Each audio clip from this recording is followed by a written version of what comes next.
Having won a unanimous vote at the Corporate Scrutiny meeting held on the 13th of July, we're taking the fight to save our field back to the Executive Council on the 22nd.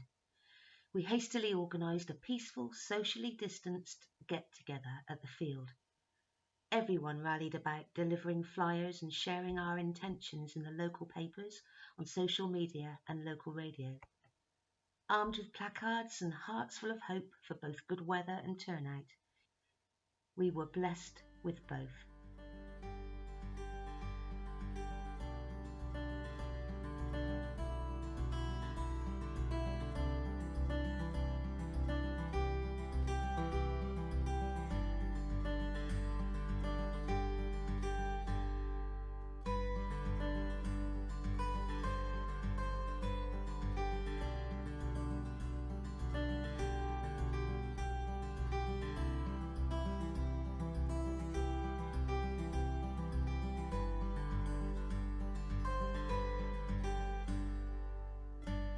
We were delighted to have got so many people involved in such a short time. It just shows how much keeping our green space means to the community. This lovely lady showed us a petition she had signed many years ago in 1998, asking Sedgemoor when was the green lung going to be provided, as it had been promised 2 years previously. She had another letter written from the solicitor to the council confirming that the council bought this land with a specific intention of turning it into an area of public open space, and she had a newspaper cutting with quotes saying it would be landscaped and planted with trees, and it would be a public park for workers on the industrial estate and the local community.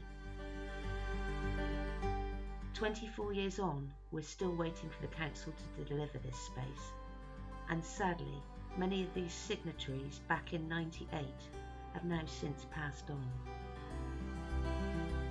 They seem to have forgotten their promise to us, so we're still plugging on.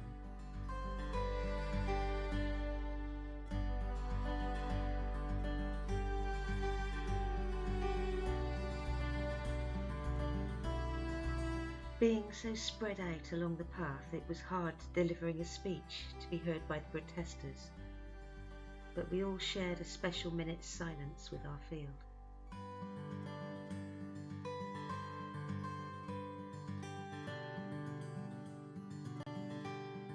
The majority of the locals that came were absolutely incensed that not only had they no idea this beautiful space was right here on their doorsteps, but how the council, somewhere along the mysterious paper trail, had decided to allow a developer to ruin it with the building of 120 houses, and allow them to put planning in before a public consultation had been offered to sell the land in the first place, and then dare to say it would be beneficial to the community.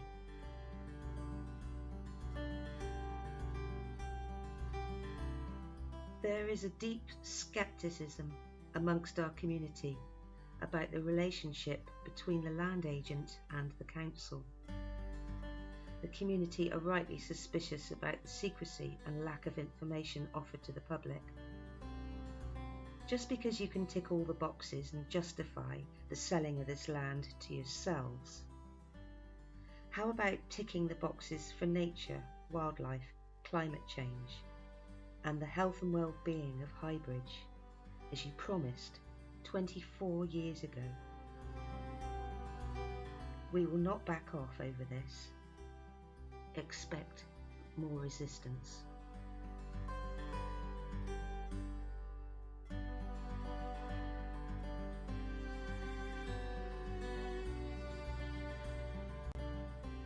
We'd like to thank the local Liberal Democrats for calling in the Executive's decision,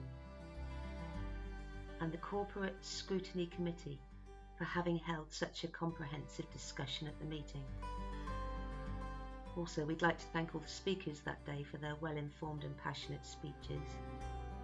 And we ask the Executive to be brave and turn their previous decision around and stop the sale of this land.